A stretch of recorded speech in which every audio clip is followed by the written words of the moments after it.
Hey you guys, it's your favorite real estate professional and entrepreneur Andrea with another video to educate and empower you. You know my motto, you know my mission is always to help you shift your mindset, acquire assets, and buy real estate like a boss. So, per the caption of this video, it is the difference between buying as is versus buying with an inspection contingency. And the reason for this video is specifically related to the experiences that my clients have. If you've been living under a rock, you don't know, but if you've been paying any attention, you know that I am a buyer's agent, meaning I mostly work with first-time home buyers. I help them get their first home. So a lot of the process that I go over when I do these videos are directly related to the experiences of my clients. So once a person goes under contract and they find the home of their dreams, there is a lot that still goes with it. A lot of paperwork, a lot of housekeeping items, and it's unfamiliar. So when I do these videos, they are to absolutely educate and empower you. So when you are purchasing a home or you go through the process, it's not an unfamiliar experience for you. All right. So once you go under contract, your contract consists of a lot of terms and conditions. Your real estate professional should include the most advantageous terms and conditions for you based on your specific situation.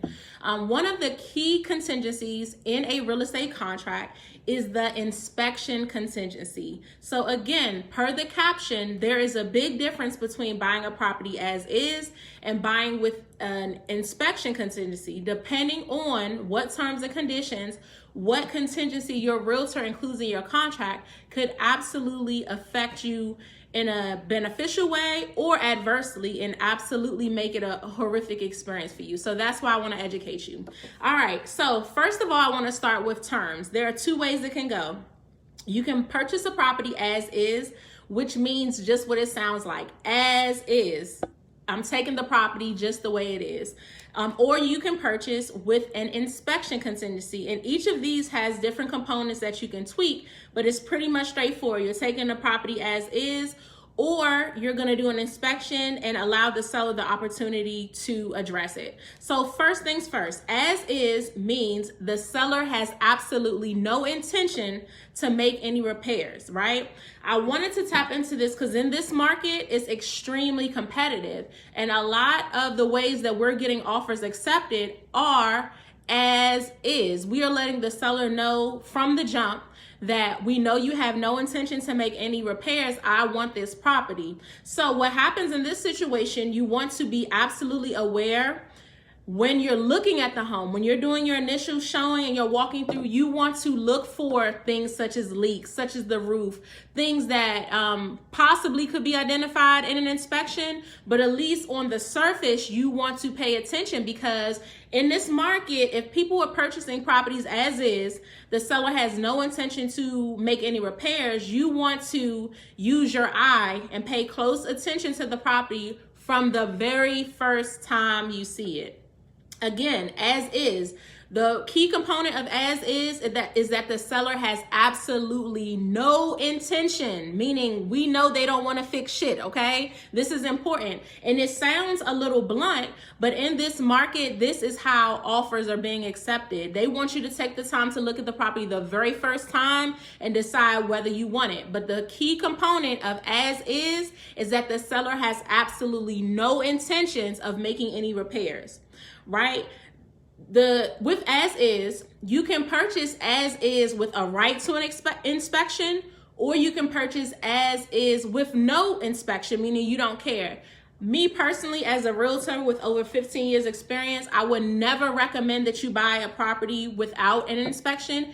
Even if you buy it as is, you'll want to get an inspection so you know the condition of the property. Anything that your naked eye could maybe miss, you want to do an inspection just so you're aware of what your investment entails. So key. So with as is, again, you can do as is with the right to an inspection, or you can do as is without an inspection. The key components are these two things, that the seller has no intention to make any repairs, and that number two, anything identified in your inspection, if you do as is with an inspection, can absolutely be your right to terminate that contract. So again, as is with the right to an inspection, or as is without an inspection. So if you do an inspection, you have the right to terminate if for whatever reason the inspection identifies something that you're not willing to do.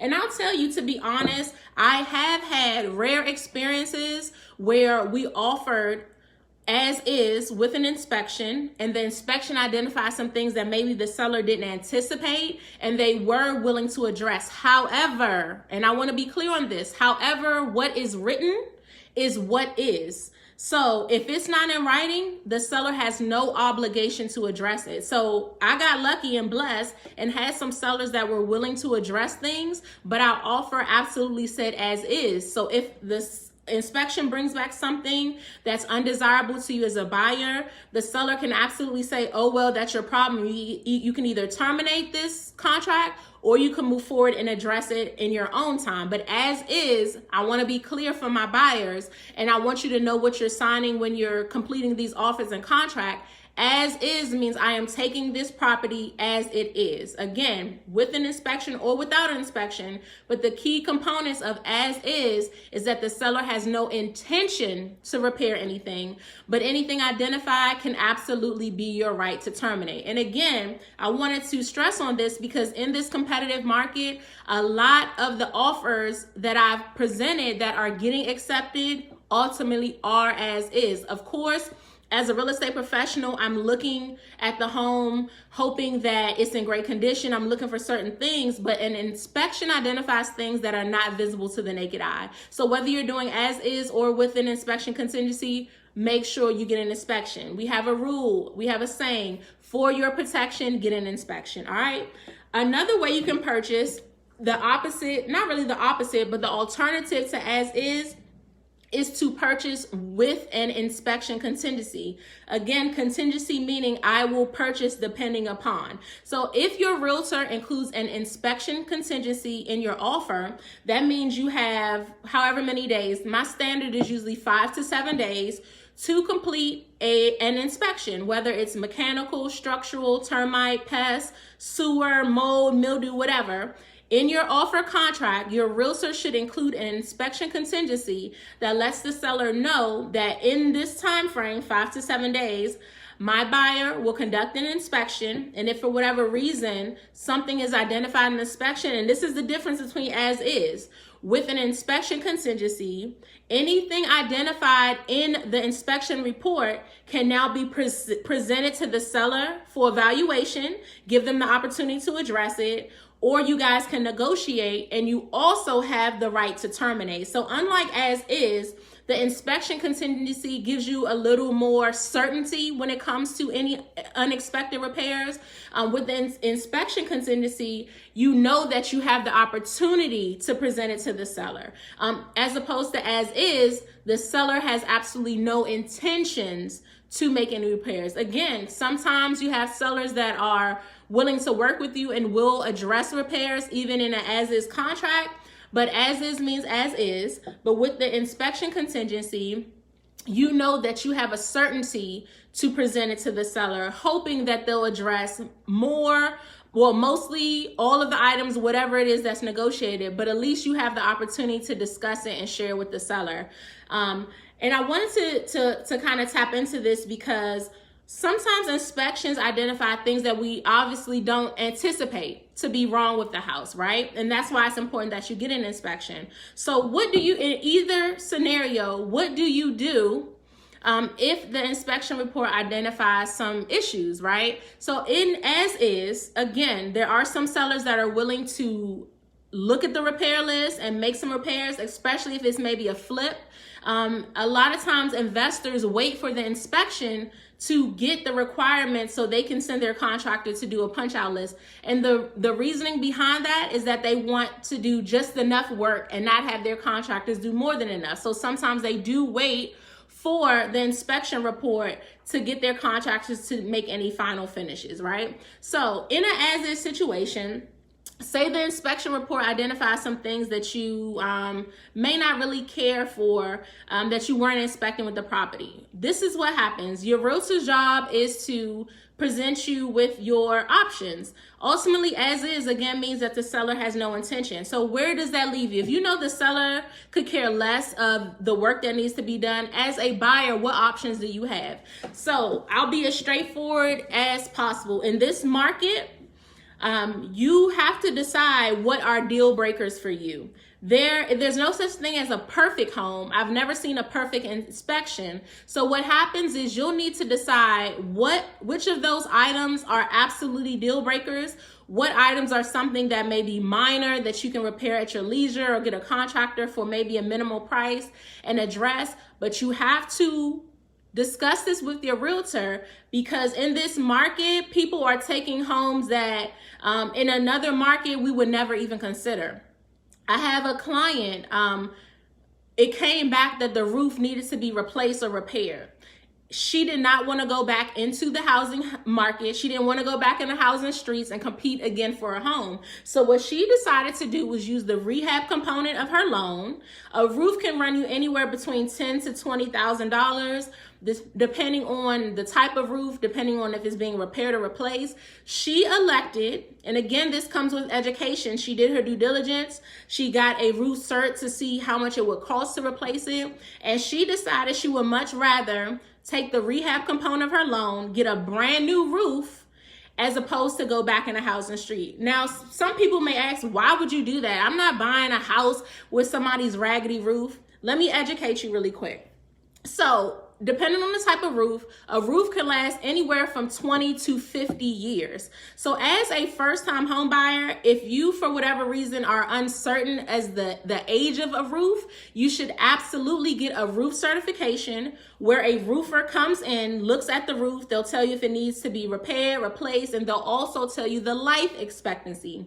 Most lenders require a minimum of 5 years life left on a roof. So as a first-time home buyer, I want you to ask yourself, do I want to be sitting in my brand new home? And this happens a lot.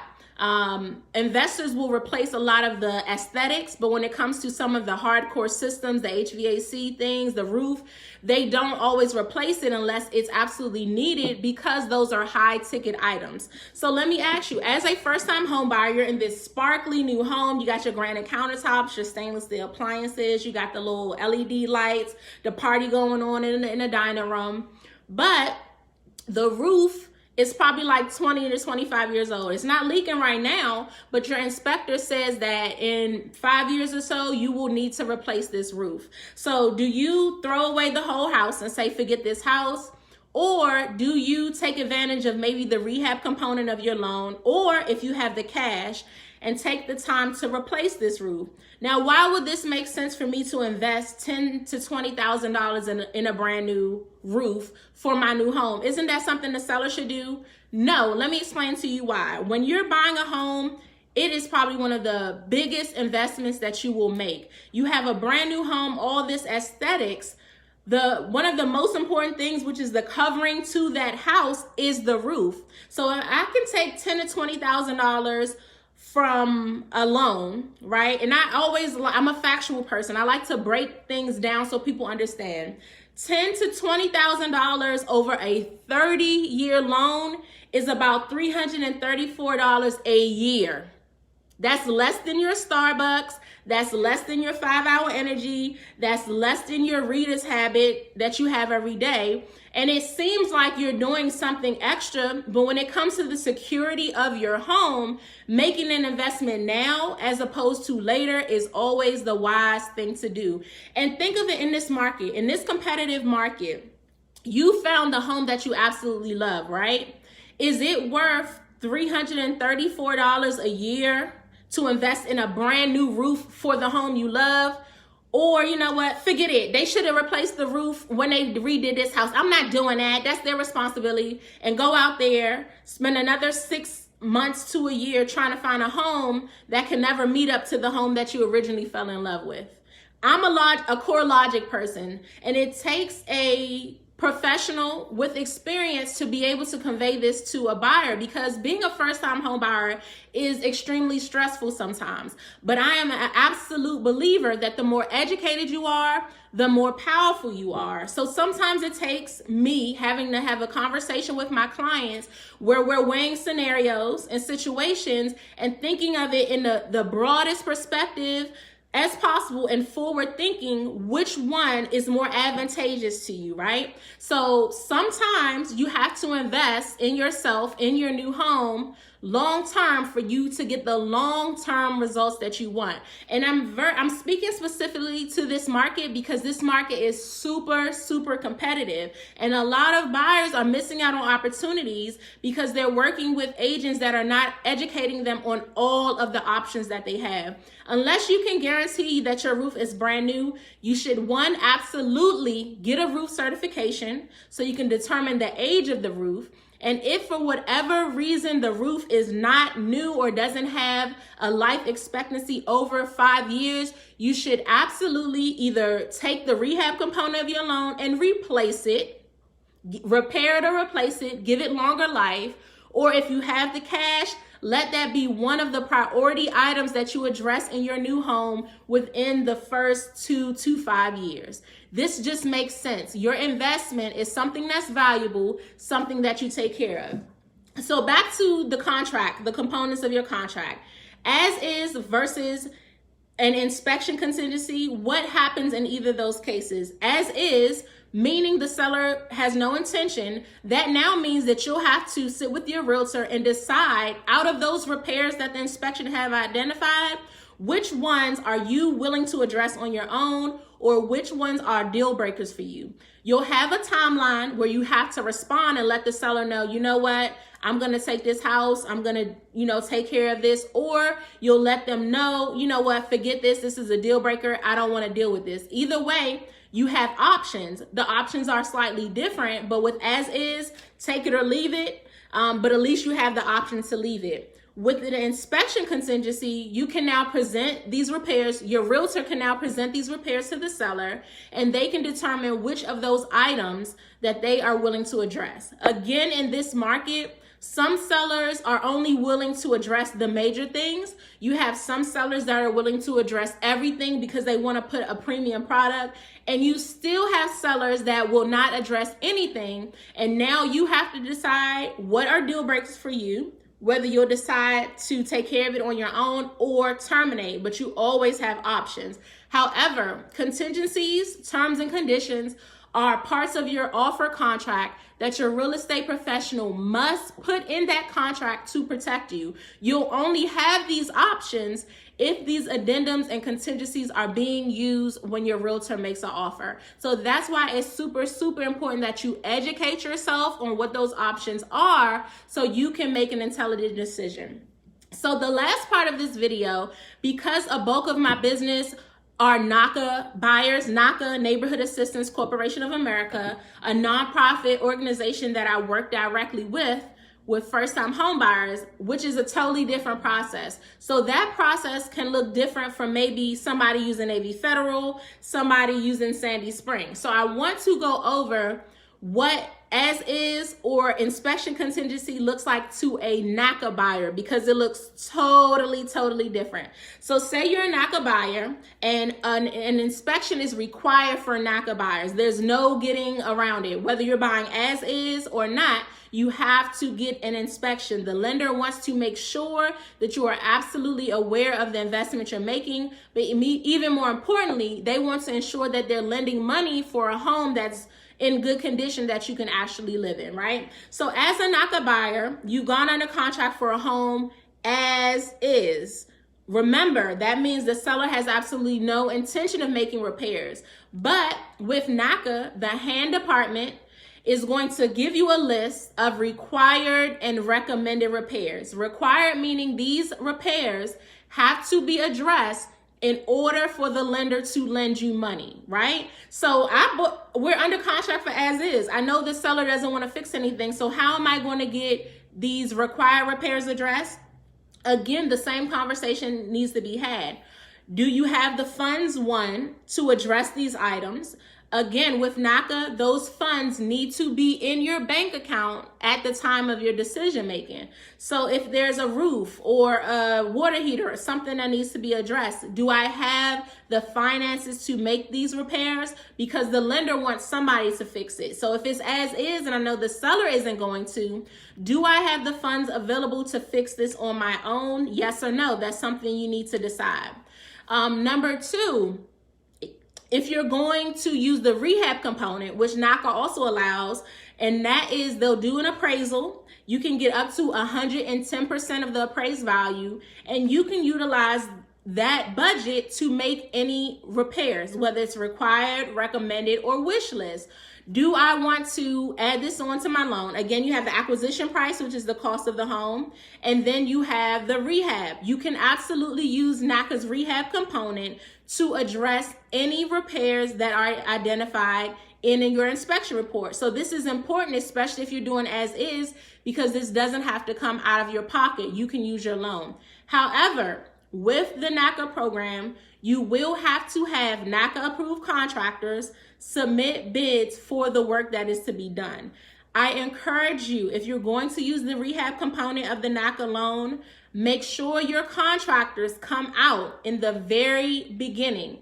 The best case scenario is at the time of inspection or the same day or very close to when you ratified your contract, because the lender is going to want to see those bids and they're going to want to make sure that it is affordable to even consider it as part of your loan. All right, super important. Decide which ones have to be addressed, require repairs.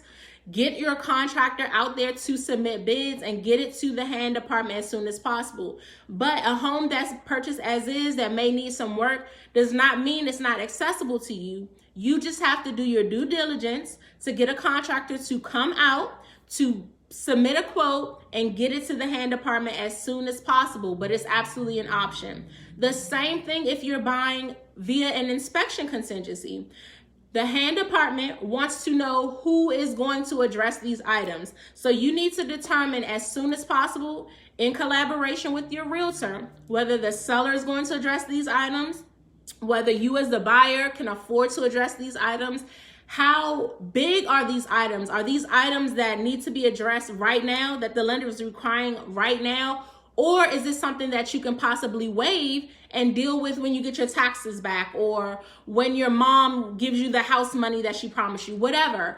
But you need to know your capabilities up front. And I tell people, your real estate professional's job is not just to find you a house. It's to negotiate on your behalf and also explore the options with you. However, they can't do that if they don't know your situation. So when it comes to funds, affordability, your capability, you want to make sure you're effectively communicating with your realtor so they actually know your hand. You can't have somebody out here playing space on your behalf and they don't even know what you're working with. So make sure that you are communicating effectively with your real estate professional and they know where you stand. So when it comes down to inspections, when it comes down to writing an offer, whether it be as is or an inspection contingency, they can choose the best terms and conditions for you, because that is your real estate professional's job. Their job is to advocate on your behalf, to get you the home that you love, that you want, and also make sure your interest is always represented. All right. So I wanted to tap in. I actually have a few deals right now in the inspection process,